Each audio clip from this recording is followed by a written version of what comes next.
পক্ষে কথা বলবা, কোশ্চিন গেলেও বাংলার মুসলমান তাওহীদের জনতা এগুলো মানতে পারে না, মানবে না, কথা বলে ঠিক কিনা? সুতরাং আমরা কোরআনকে ভালোবাসি, আপনারা বাসেন কি বাসেন না?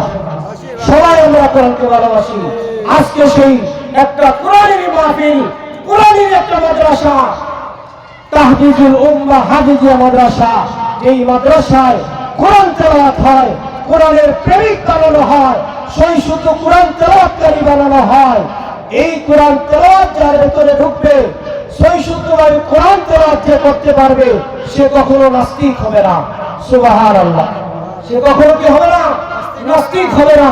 সুতরাং আমাদের সন্তানগুলোকে আমরা সর্বপ্রথম যে শিক্ষা দিতে চাই, কোনো সমস্যা নাই, কিন্তু সর্বপ্রথম একজন মুসলমান হিসেবে তার হৃদয়ের ভিতরে কোরআনকে জায়গা দিতে হবে, সেই শুদ্ধভাবে কোরআনের তেলাওয়াতকে শিক্ষা দিতে হবে, কমপক্ষে নুরানি নাজেরা কমপ্লিট করতে হবে। এরপরে আপনার স্কুল, কলেজ, ইউনিভার্সিটি যেখানে ইচ্ছা পড়ান, এই সন্তান কোনোদিন নাস্তিক হবে না, আল্লাহ বিদ্বেষ হবে না। কেন? তার ভিতরে কোরআনের বীজ ঢুকেছে সর্বপ্রথম। সুবহানাল্লাহ। সুতরাং আল্লাহ তাআলা আমাদের সন্তানদিগকে ভালো সন্তান, দায়ী সন্তান বানানোর জন্য আমরা সন্তানদেরকে মাদ্রাসা শিক্ষায় শিক্ষিত করব, নুরানি নাজেরা কমপ্লিট করার চেষ্টা করব। আল্লাহ তাআলা আমাদের সকলকে তৌফিক দান করেন, আজকের মাহফিলকে কবুল করেন। জোরে বলেন আমিন।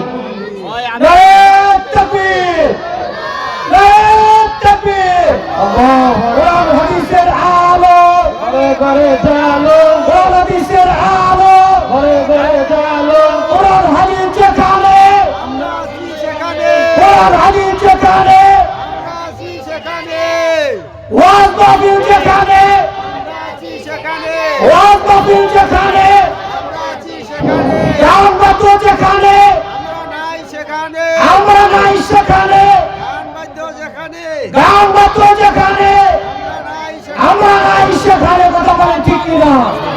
কোরআনের সাথে থাকবো, কোরআনের মাহফিলের সাথে থাকবো, আর আমাদের সাথে থাকবো। আল্লাহ তাআলা আমাদেরকে তৌফিক দান করেন। ওয়াখিরি দাওয়ানা আলহামদুলিল্লাহি রাব্বিল আলামিন।